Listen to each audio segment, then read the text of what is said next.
أعوذ بالله من الشيطان الرجيم. بسم الله الرحمن الرحيم. وإذ قال ربك للملائكة إني جاعل في الأرض خليفة قالوا أتجعل فيها من يفسد فيها ويسفك الدماء ونحن نسبح بحمدك ونقدس لك قال إني أعلم ما لا تعلمون. او یاد کا هغه وخت چې وی رب ستا فرشتو ته یقینا زه پیدا کوونکی ما په ځمکه کې خلیفه نو وی دوی آیا ته پیدا کوي په دې ځمکه کې هغه څوک چې فساد به کوي په ځمکه کې او تویوي به ویني او حال دا دی چې موږ تسبیح ویو سره د حمد ستانه او پاکي بیانو ستا ووی الله پاک یقینا زه پوهیم په هغه څه باندې تاسو نه پوهېږئ. ربط د ما قبل سردار چې مخکې د هغه نعمتونو ذکر وشو چې هغه بغیر د واسطې نه انسان ته میلاویږي، لکه ژوند او مرګ او ځمکه او اسمان او په ځمکه کې څومره څیزونه پیدا شوي دي د انسان د فایدې لپاره. اوس هغه خاص نعمت ذکر کوي چې هغه د انسانانو په پلار باندې آدم علیه السلام باندې شوی دی. د هغې په واسطې سره د انسانانو ته رارسېدل دی، ځکه چې په دې آیت کې د آدم علیه السلام د شرافت او د عزت واقعه ده. نو کله چې د پلار او د مشر عزت وشي نو د کشرانو په خپله کېږي. او بل ربط دا دی چې مخکې آیت کې وفرمایل چې انسان چې دی دا مقصود د عالم دی، نو اوس وایي چې دی مسجود د عالم دی، د فرشتو مسجود جوړ شوی دی، فرشتو دته سجده کړې ده. دا ډېر عظیم او شریف مخلوق دی په کائناتو کې. فرشتي څه شی دی؟ حقیقت د فرشتو څه دی؟ اذ قال ربک للملائکة، کله چې ووی رب ستا فرشتو ته. فرشتي چې دی دا یو نورانی جسم دی چې په مختلف شکلونو باندې بدلیږي را بدلیږي. الله ورله ډېر طاقت ورکړ دی. دا د عالم ملکوت مخلوق دی او ډېرې زیاتې دي، ډېرې زیات فرشتې. روح البیان تفسیر د هغې کې لیکل دي چې انسانان چې دي دا د جناتو لسمه حصه ده او جنات او انسانان د وجوبې د حیواناتو لسمه حصه ده. دا درې واړه چې یو شي نو دا د پرندګانو لسمه حصه ده، او دا څلور واړه چې یو شي نو بیا دا د دریابي حیواناتو لسمه حصه ده. بیا دا ټول چې یو ځای شي نو د ځمکې د فرشتو لسمه حصه ده. بیا دا ټول چې یو شي نو د اسمان د فرشتو لسمه حصه ده. نو دغه چې ټول جمع شي نو د دویم اسمان فرشتي چې دي د هغې لسمه حصه ده، او بیا دغه شانتې هغوی د دریم اسمان، بیا د څلورم، د پنځم، شپږم، اووم اسمانه. بیا دا ټول مخلوقات چې دي د کرسۍ چې کوم فرشتي دي د هغو په مقابله کې ډېر زیات کم دي، او دا ټول چې یو ځای شي نو بیا د عرش د پردو د فرشتو هغه مقابله نشي کولی. عرش چې دی د هغې 6 لاکه پردې دي، وایي عرش نه ګیر چاپېره 6 لاکه پردې دي، او په هره پرده باندې دغه شانتې فرشتې دي. بیا دا ټول مخلوق د هغه فرشتو په مقابله کې چې هغه د عرش نه ګیر چاپېره طواف کوي، هغه داسې دي لکه د دریاب په مقابله کې یو قطره. نو د دوی تعداد چې کوم دی هغه رب ته معلوم دی، الله پاک چې کوم دی د دوی په تعداد باندې پوهه دی، نور چاته پته نشته. لکه وروستو سورت مدثر کې چې وایي وما یعلم جنود ربک الا هو، ستا د رب لښکرې د الله نه سوا بل چاته نه دي معلومې. یا حدیث کې راځي، د بخاري شریف حدیث دی چې هذا البیت المعمور یصلی فی کل یوم 70,000 ملک. دا بیت المعمور دی چې په دې کې روزانه 80,000 فرشتې هغه منځونه کوي. اذا خرجوا لم يعودوا فيه، کله چې وځي نو بیا نه واپس کېږي. چې ووتل نو بیا د قیامته پورې د هغو نمبر بیا نه راځي چې د بیت المعمور ته دنده شي او بیا عبادت وکړي. نو چې روزانه 80,000 فرشتي هغه ته وځي او نورې داخلېږي، هغه ته بیا وځي او بیا هغه نورې داخلېږي. نو دا به څو تعداد دی د دې. کتاب العزم د اصبهاني چې کوم دی کتاب دی، هغه امام اوزاعي رحمت الله علیه نه روایت راوړ دی. موسی علیه السلام د الله پاک نه تپوس وکړو چې یا الله تا سره اسمان کې څوک دي؟ الله پاک وفرمایل چې زما فرشتي دي. نو هغه ورته وویل دا څو دي؟ نو الله پاک ورته وفرمایل 12 سبتن، دا 12 خاندانونه دي. نو هغه ورته وویل موسی علیه السلام په هر خاندان تعداد څومره دی؟ نو الله پاک ورته وفرمایل عدد التراب، د خاورو مقدار باندې، چې د خاورو مقدار باندې دغه یو خاندان چې کوم دی هغه تعداد دی. نو د 12 وشي. روح البیان تفسیر کبیر په دې کې راوړل دي چې نبی علیہ السلام د معراج په شپه باندې د فرشتو یو قطار ولیده. جبرئیل علیہ السلام نه تاسو کو چې دا د کوم ځای نه راځي او چرته ځي؟ جبرئیل علیہ السلام به مات پته نشته. زه چې پیدا شوم دا قطار زوینم او مات پته دا نه لګی چې دا د کوم ځای راځي او چرته ځي. خو یو فرشته چې په دې لار باندې تیر شي نو بیا واپس نه راځي. نو بیا فرمایله لازم تاسو ته وګڼه. نو تاسو ته وکړو یو فرشته نه چې تاسو عمر دی. هغه ورته وی ما ته دې پته خو نه لګي زما عمر څومره دی. او دومره پوهیم چې الله تعالی 4,00,000 کال وروسته یو ستوری پیدا کړي او ما 4,00,000 ستوري لیدل دي. 4,00,000 ستوري ما لیدل دي. د دې نه چې ته حساب کتاب وکړې نو دا یو کرب او 60 عرب دا عمر شو، یو کیر او 80 کلونه دا جوړیږي دي. نو بیا د دې فرشتو ځانه قسمونه دي. هغه بعضې هغه دي چې هغو عرش پورته کړ دی، بعضې هغه دي چې د عرش نه ګیر چاپېره طواف کوي. دریم نمبر هغه دي چې هغه جلیل القدر فرشتي دي، جبرائیل، میکائیل، اسرافیل او عزرائیل علیهم السلام. څلورم د جنت فرشتي دي، پنځم د جهنم فرشتي دي. جنت د فرشتو مشر چې دی رضوان دی، رضوان نوم دی. جهنم د فرشتو هغه مشر او سردار د هغې نوم مالک دی. بیا دا نورې فرشتي چې په جهنم باندې مقرر دی هغې ته زبانیه وایي. وروستو 13مه سپاره کې بیا راځي. شپږم قسم چې کوم دی هغه فرشتي دي چې هغه د انسانانو د حفاظت لپاره مقرر شوي دي. اووم هغه دي چې هغه عملنامې لیکي، هغې ته کرام کاتبین وایي. اتم هغه دي چې هغو ته د دې دنیا انتظامات حواله شوي دي. بعضې په اوبو باندې مقرر دي، دا وریځې شړي په یو طرف باندې باران کیږي. بعضې چې دي هغه د مور په خېټه کې په بچي باندې مسلط دي، دا جوړوه دا ماشوم تیاروي هغه د مور په خېټه کې. بعضې د انسانانو حفاظت کوي، بعضې چې کوم دی د انسانانو د مصیبت په وخت کې په کار راځي. نو بیا د فرشتو صفات څه دي؟ فرشتي د الله او د الله د رسول په منځ کې واسطه ده او وحی دا راوړي کنه، لکه جبرئیل علیه السلام چې کوم دی وحی به راوړه. او فرشتي چې کوم دی هغه عبادت گزار مخلوق دی، ساجدین دي، سجده کوي. او الله پاک ته ډیر قرب حاصل دی د دوی. دا معصوم دي، د دوی نه ګناه نه کیږي. مخلوق چې الله پاک پیدا کړی دا په 3 قسمه دی. دا مکلف مخلوق چې دی ذوی العقوله، یو هغه دی چې هغو نه بلکل ګناه نه کیږي، دا فرشتې دي. یو هغه دی چې بلکل ګناهګار دي، د هغو نه نیکۍ کار نه کیږي، شیطانان دي. دریم قسم چې کوم دی چې هغه د نیکۍ کار هم کوي، د بدۍ هم، دا انسانان دي. د دوی په صفت کې دا هم ده چې دا د خدای نه یریږي. قرآن کې ځای په ځای راغلی دی چې د خدای پاک نه دوی یریږي، انسانان هم یریږي. دا صفت انسانانو په شانتې دی. کپړې اغوندي، پټکې په سرای، لکه په بدر کې جبرئیل علیه السلام نبی علیه السلام ولید زیړ پټکې په سر. دا الله پاک د دوستانو مدد کوي، لکه په جنگ بدر کې چې کوم دی دوی راغلي وي او جنګېدي. مذکر مؤنث سره متصف نه دي، دا مذکر مؤنث نه دي. دا نورانی مخلوق دی.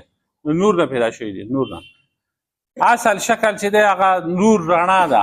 رڼا دا اصل شکل بیا مختلف شکلونه بدلیږي، کله د سړي په شکل کې راځي او کله یو شي کله بل شي په شکل کې. وزري هم دي، وزري لکه او دغه هم دي دا سانګونه لکه حدیث کې راځي چې د جبرئیل علیه السلام 600 وزري دي، چې 2 وزري خوري کې نو دا د مشرق نه مغرب پورې دا ټول علاقه وشي. دومره غټ دی غټې غټې فرشتې څه پکې هغه دي چې هغه کاته په ځمکه باندې خپې دي او اسمان ته حساب رسېدل دی، غټ غټ جسامت والا. نو دا د دوی صفات دي، دغه فرشتو دا صفات دي. اوس اول کې فرشتي په اسمان کې اوسېدي او دا جنات چې دي دا به په ځمکه اوسېدله. نو د آدم علیه السلام د پیدایش نه 80,000 کاله مخکې دا واقعه راغله چې جنات چې کوم دي هغه په ځمکه کې تر 2000 پورې کوم دي 2000 کالو پورې آباد وو. نو بیا د هغو په منځ کې بغض او حسد او دا کینه شروع شوه. مستدرک الحاکم، حاکم یو کتاب دی مستدرک نومې دی، حاکم شهید دا هغه کتاب دی مستدرک نومې دی. چې دا صحیح حدیث دی بخاري یا مسلم د دوه نه پاتې شوي دی هغه بیا راوړلی. نو په هغه کې دا حدیث راوړلی چې د 2000 کاله آدم علیه السلام نه مخکې دی و او په بل روایت کې 80,000 کاله دغه دی 80,000 کاله مخکې دی. نو جنات چې کوم دی هغه په ځمکه کې پاتې کېده، بیا د یو بل سره دښمني شروع شوه. هغو به جنګونه کول، خونریزي به یې کوله. نو ابلیس یو د هغه نوم عزازیل و. عزازیل د خدای پاک په مقرب بندګانو کې و او د ټولو فرشتو کې لوی عالم عابد و. نو دته الله پاک حکم وکړو چې ته د فرشتو جماعت ځان سره بوځه او دا پیریان چې دي دا وزغلوه، لرې کوه، جزیرو ته غرونو غارونو ته وشړه. نو ابلیس چې کوم دی دغسې وکړه، فرشتې ځان سره راوستې او ځمکې ته راغی، هغوی خو یې وزغلوله. دا فرشتې چې کوم دی 2 حصې شوې. نو څه ځمکه کې پاتې شوې، څه چې کوم دی هغه اسمان والا دي. نو خدای پاک بیا د دې خدمت په انعام کې دی ابلیس له د ځمکې او د اول اسمان بادشاهت ورکړو، د جنت چابیانې وله ورکړې. نو ده به عبادت کو کله په ځمکه باندې او کله په اسمان کې، کله به جنت ته.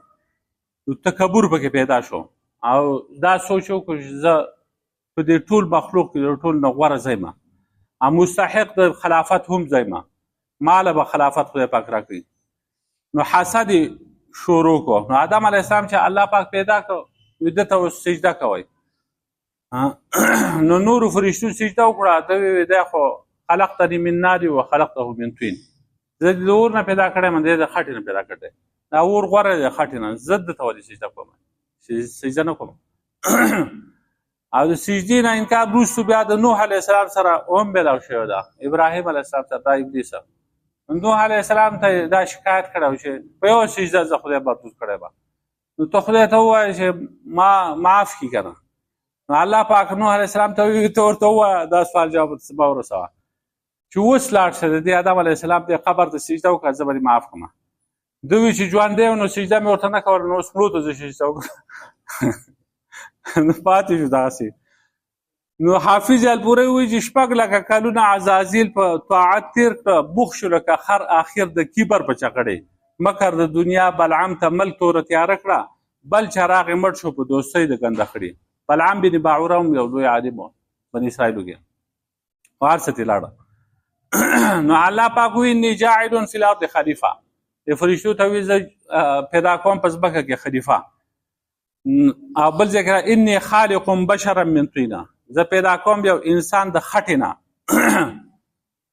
نو خلیفه د خلف نه وتی دی، دا وروستو راتلو ته ویل کېږي. خلیفه د صفت مشبه صیغه ده، وروستو راتلونکی یا نایبه، د چا په غیر موجودګۍ کې هغه کار کوي، نو دې ته خلیفه وایي. نو الله پاک خو چاته تلی نه دی چې هغه غیر موجود دی، خو دا خلیفه چې دا واسطه ده د دې مخلوقه د الله په منځ کې. د الله پاک نه چې کوم فیض دی هغه را رسوي د مخلوق ته، خلیفه دغه پیغمبري. دا بیا په 3 قسمه دی دا خلیفه، چې د بادشاه د وفات نه وروستو کار چلوي او حکومت سنبالوي. لکه خلفای راشدین د نبی اسلام وروسته. دویم هغه د خلیفه چې هغه د بادشاه کارفرمایي یعنی انتظام چره انتظام لکه موسی علیه السلام چې نو هارون علیه السلام ته کار پرېښود وی ته به د دې بني اسرائیل سمبالای هغه نو آیا نبی علیه السلام به چې چته نو عبدالله ابن ام مکتوم رضی الله عنه هغه به خلیفه کو ته د خلکو له منځونه کوي بانګ بوي. او دریم خلیفه هغه دی چې هغه پس پرده نیابت کوي څوک نه کنه هغه غایبی نو هغه د هغې نیابت کوي.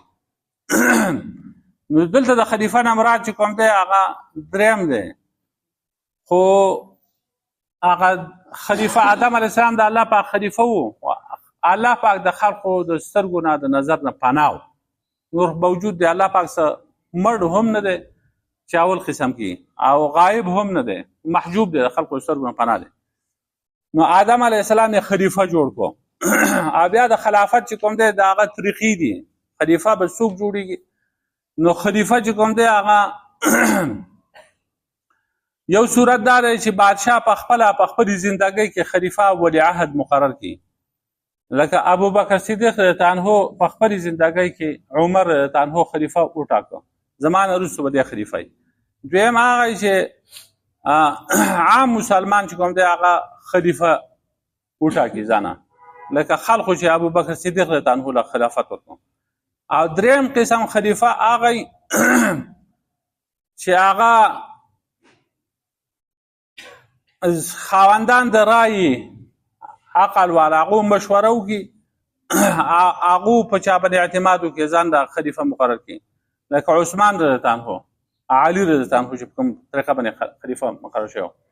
نو اسلامي خلافت دغه دوه درې طریقې دي د دین علاوه د خلیفه او د بادشاه د نیولو طریقې لکه دا وش دي دا بالکل په اسلام کې نشته دا نشته دا جمهوریت وغیرہ دغه نو د خلیفه مقررول دغه طریقې دي.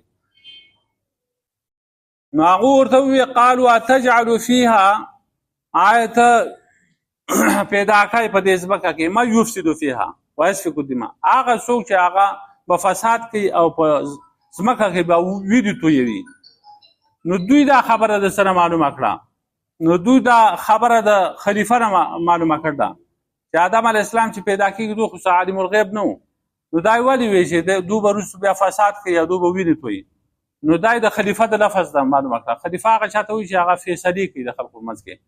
نو چې فیصلې خو چې د خلکو منځ کې فساد راشي هغې نه وروسته فیصلې کوي دا او یا قیاس یې کړی په پیریانو باندې دې نه خو مخکې پیریان آبادو په ځمکه کې هغو به فسادونه کوله وینې به تویولې خونریزي کوله نو په هغو باندې قیاس وکړو او ونحن نسبح بحمدک ونقدس لک حال دا دی موږ موجود یو ستا تسبیح هم یو سره د حمد نه او ستا پاکي هم بیانو.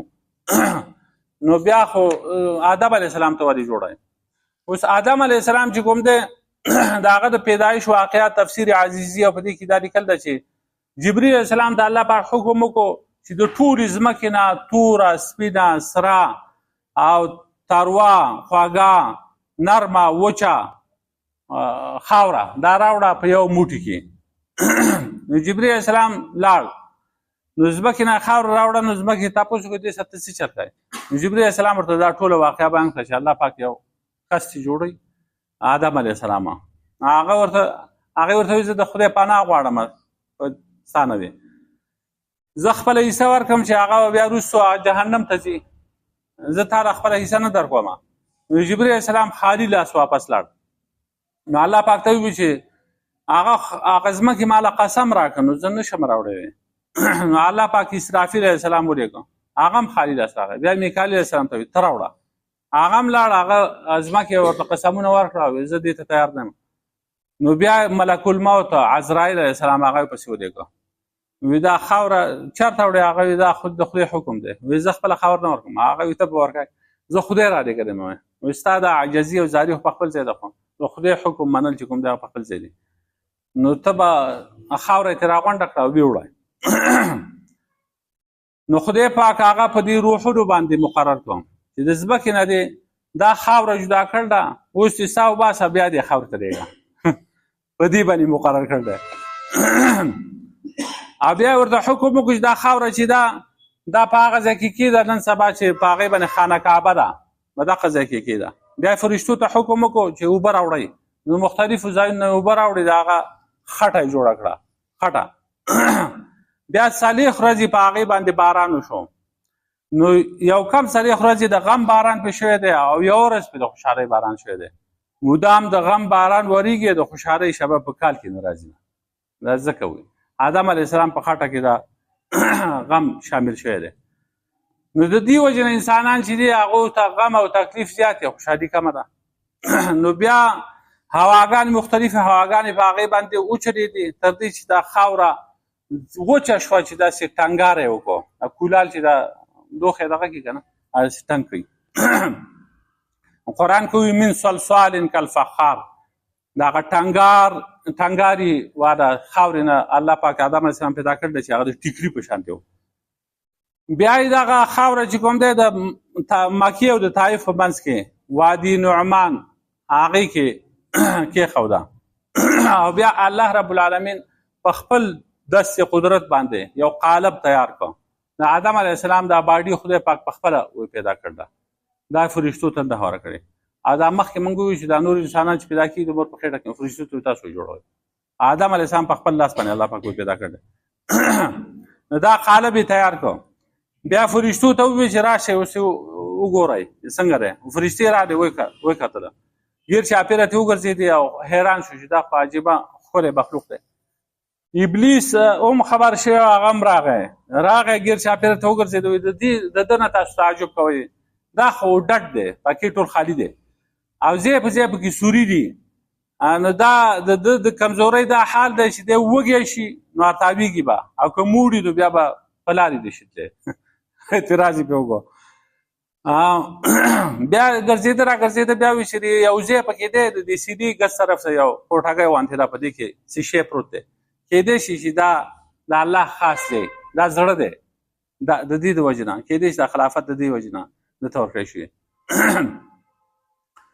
نو روح یې چې پکې لږ غوندې واچوه، آدم علیه السلام چې کوم دی هغه اول خو هغه روح ستوي ته پکې داخل شه، نو هغه چې راغی نو پکې تیاره وه، نو نه داخلېده. خو خیر آخر داخل شو، دا روح داخل شو. نو چې څنګه د سر ته دا روح ورسېدو د آدم علیه السلام د پرنجی ورغی. نو چې پرنجی وکړو الحمدلله، نو الله پاک ورته یرحمک الله. بیا چې دا روح چې کوم دی د ملا ته راورسېده، نو آدم علیه السلام چې کوم دی هغه پورته کېده، خو په کته پکې روح نه و. نو کته خو سړی په خپو باندې پورته کېږي، په خپو کې روح نه و، بیا ارتاو شو. نو دې وجې نه قرآن کې راځي خلق الانسان من عجل، دا انسان چې دی دا د تادۍ نه پیدا شوی دی، تادیګرن دی ډېر زیات. بیا الله پاک ورته ووایي اوس لاړ شه فرشتو پسې، فرشتو ته سلام وکړه. آدم کوم جواب چې هغه وکړه هغه ستا د اولاد سلامي. آدم علیه السلام لاړ وایي السلام علیکم، هغه وایي وعلیکم السلام ورحمت الله برکاته. دغه الفاظ پکې شته یا نشته؟ هو وعلیکم السلام ورحمت الله، دا ورته وایي. بیا آدم علیه السلام یې خدای پاک زما د اولاد به څوک وي؟ اولاد. نو الله پاک د هغه په دې شا باندې وایي لاس خپل چې د هغه د شان سره څنګه مناسب دي. دا د متشابهاتو نه دي، لاس د الله پاک او سترګې او پانډۍ او دا قرآن او حدیث کې راغلی دي. خو موږ د هغې په کیفیت او په معنا باندې نه پوه، دا به څه کوي؟ د چا سره مشابه نه ګڼو. دا لاس یې براخ کړه، دا ټول انسانان د روحونه هغه ښکاره شو، ده ته یې وښو. په هغې کې کافر هم او مسلمانان پکې هم، منافقان پکې هم، اولیاء انبیا دا ټول یې ورته وښودله. اوس د دې آیت نه دا معلومیږي چې بغیر د مشورې نه هېڅ کار کول نه دي پکاره.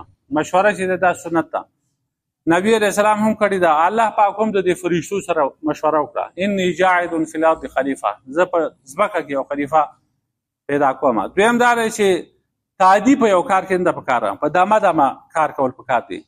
الله پاک چې د آدم علیه السلام دا باډي جوړوله، نو 40 ورځې چې کوم دی هغه خاوره یې ښه خمبیره کړله، په هغې باندې باران شوی دی، د هغې نه وروستو بیا جوړه کړله. دریم دا معلومیږي چې دا د څلوېښتو د عادت چې دی 40 دا ډېر مبارک عادت دی. ځکه 40 ورځې د آدم علیه السلام چې دی په باډۍ باندې باران شوی دی. نطفه هم دغه 40 ورځې بیا د هغې نه وروستو چې بدل شي دی وینې ټوکرې ته هم څلوېښت ورځې، بیا چې د غوښې ټوکرې ته بدلېږي هغه هم څلوېښت ورځې، بیا چې 4 میاشتې پوره شي 15مه میاشت پوره کېږي دا شروع کېږي نو بیا پکې روح واچوي. بل دا دی چې خلیفه چې کوم دی د هغې لپاره معصوم شرط نه دی لکه څنګه چې شیعګان وایي.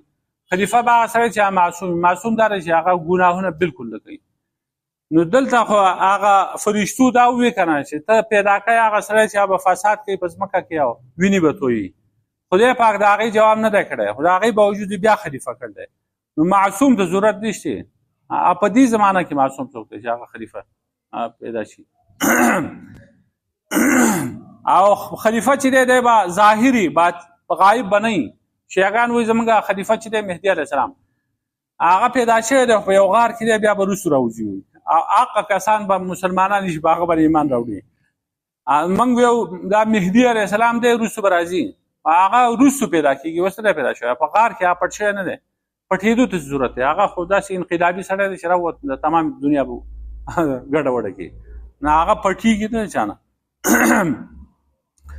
بله مسله دې دا معلومه شوه چې که کشران د مشران نه تپوس کوي نو تپوس حق ورشته ولیکي خو دا مشران چې دي دوی که یو خبره پټوي یو راز کشران ته نه ښکاره کوي نو دا پکار ده دا جایز دی غوره دی.